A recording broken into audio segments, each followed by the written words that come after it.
Hey everyone, welcome back to Speak Healthy. Today, we're going to talk about the link between red meat and diabetes. Red meat is a staple in many diets around the world and is considered a good source of protein and essential nutrients. However, there has been growing concern about the impact of red meat consumption on diabetes, a chronic condition that affects millions of people worldwide.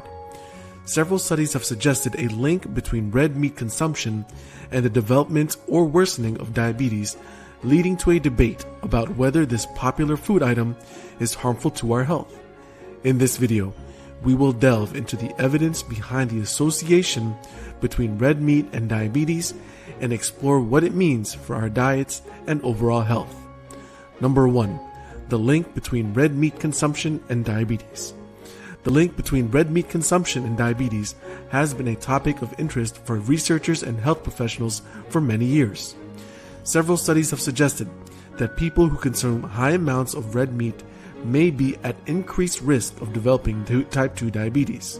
In fact, a systematic review and meta-analysis of 20 studies found that high red meat consumption was associated with a 90% increased risk of type 2 diabetes compared to low red meat consumption.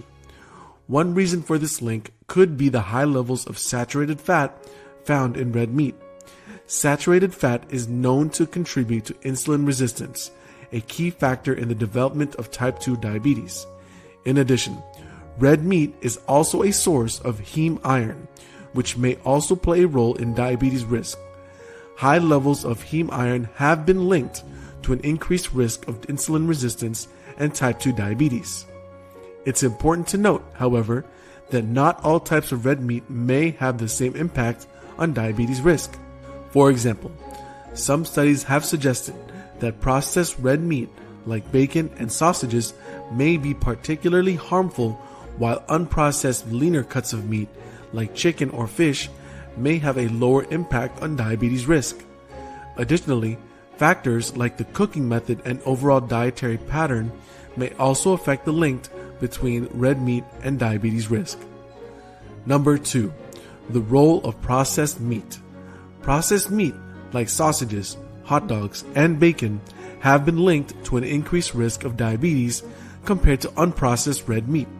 In fact, a 2013 meta-analysis of 12 studies found that each 50-gram serving of processed meat per day was associated with a 51% increased risk of type 2 diabetes. The reason for this increased risk could be due to the added preservatives and chemicals used in processing. Nitrites and nitrates, for example, are commonly used in processed meats to prevent bacterial growth and enhance flavor.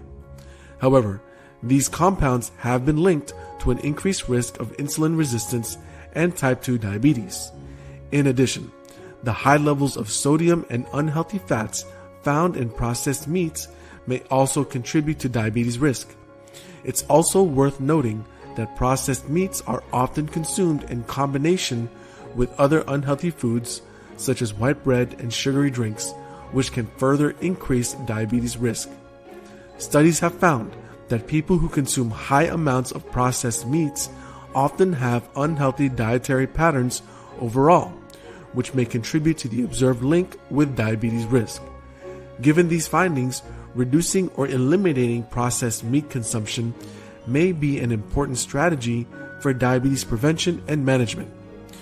Choosing unprocessed leaner cuts of meat like chicken or fish, or incorporating more plant-based protein sources like beans and tofu may be healthier alternatives.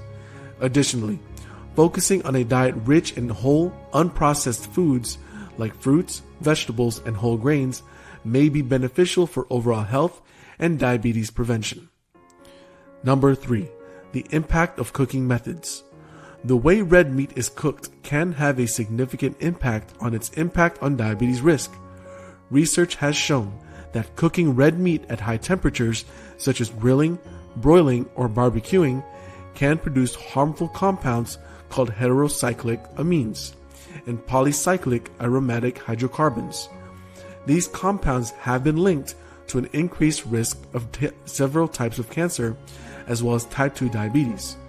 One study published in the American Journal of Clinical Nutrition found that people who ate the most HCAs had a 40% higher risk of developing type 2 diabetes than those who had ate the least. Another study found that people who consumed the most PAHs had a 43% higher risk of developing type 2 diabetes compared to those who consumed the least.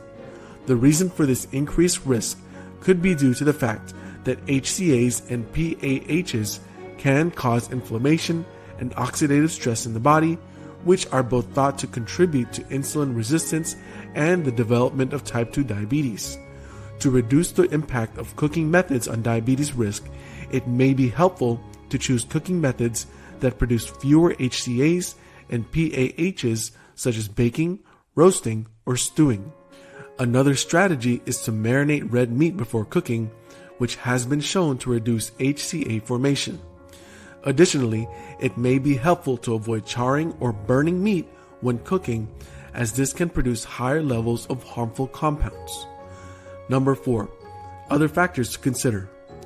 While red meat consumption has been linked to an increased risk of diabetes, it's important to note that there are other lifestyle factors that can also contribute to diabetes risk. For example, lack of physical activity, being overweight or obese, and smoking are all known risk factors for type 2 diabetes. Maintaining a healthy weight through regular exercise and a balanced diet can help reduce the risk of diabetes.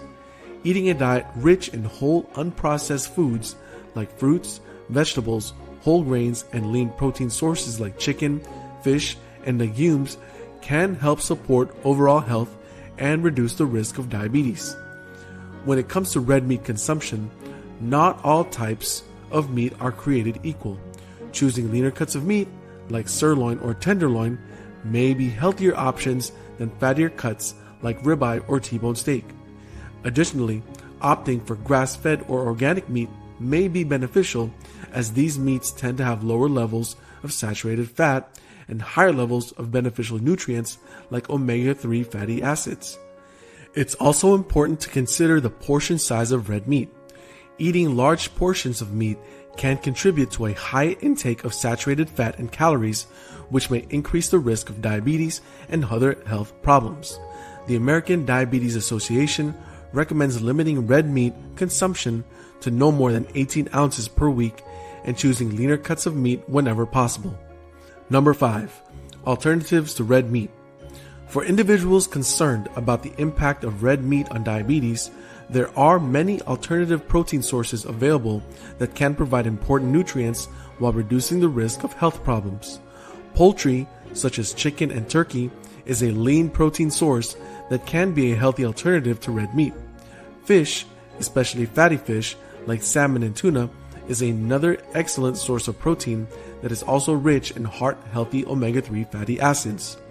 Plant-based protein sources like beans, lentils, and tofu are also great options for those looking to reduce their red meat intake. These foods are high in protein and other important nutrients and may have additional health benefits, such as reducing the risk of heart disease and certain types of cancer. Incorporating more plant-based proteins into the diet can be as simple as swapping out meat for beans or lentils in soups, stews, and casseroles, or using tofu or tempeh in stir-fries or salads. Including a variety of plant-based protein sources can help ensure that individuals are getting all the essential amino acids they need for good health. Number 6. Balancing risks and benefits. While there may be some evidence linking red meat consumption to diabetes, it's important to consider the overall balance of risks and benefits when making dietary choices. Red meat can be a valuable source of essential nutrients like iron and vitamin B12 and may have other health benefits when consumed in moderation as part of a balanced diet.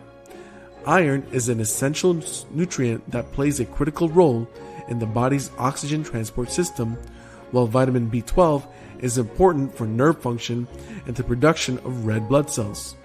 Red meat is one of the best dietary sources of both these nutrients and can be an important part of a healthy diet for individuals who may be at risk of deficiency. In addition to providing important nutrients, red meat can also be a satisfying and delicious part of a balanced diet. Eating a variety of foods, including lean proteins like red meat, can help ensure that individuals are getting all the essential nutrients they need for good health. That being said, it's important to keep red meat consumption in moderation, as eating too much can contribute to health problems like heart disease and certain types of cancer. The American Diabetes Association recommends limiting red meat consumption to no more than 18 ounces per week and choosing leaner cuts of meat whenever possible. The link between red meat consumption and diabetes is a complex issue that requires careful consideration of multiple factors. While several studies have suggested that eating red meat may increase the risk of developing type 2 diabetes and may worsen the condition in those who already have it, other lifestyle factors such as exercise, weight management, and overall dietary patterns also play a role in diabetes risk. Additionally, not all types of red meat are created equal, and some leaner cuts of meat may be healthier than others. However, for those concerned about the impact of red meat on diabetes, there are plenty of alternative protein sources available, including poultry, fish, beans, and tofu.